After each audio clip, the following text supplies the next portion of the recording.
মানব চরিত্রের উৎকর্ষ সাধনে সৎ ব্যবহার বা শীল অবশ্য পালনীয় কর্তব্য।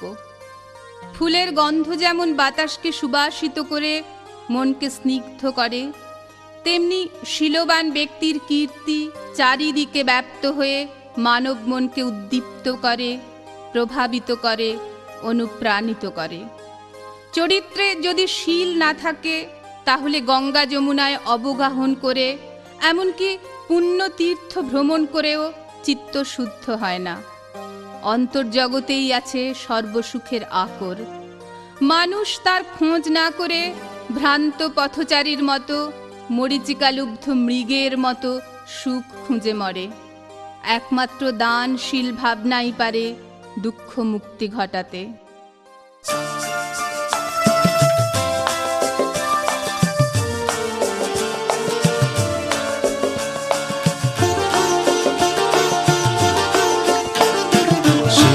বিনা দিল শুদ্ধ হয় না, গঙ্গা যমুনা জলে। শিল বিনা দিল শুদ্ধ হয় না, গঙ্গা যমুনা জলে। শিলের সুগন্ধ বায়ু, শিলের সুগন্ধ বায়ু অনুপ্রতিকূল চলে। শিল বিনা দিল শুদ্ধ হয় না,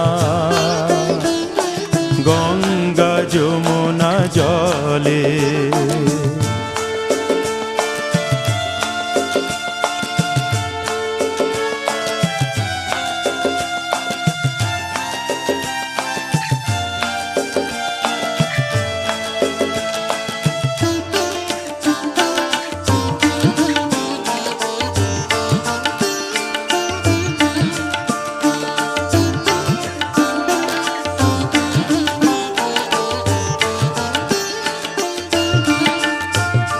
গয়া ধাম কুশিনাড়া,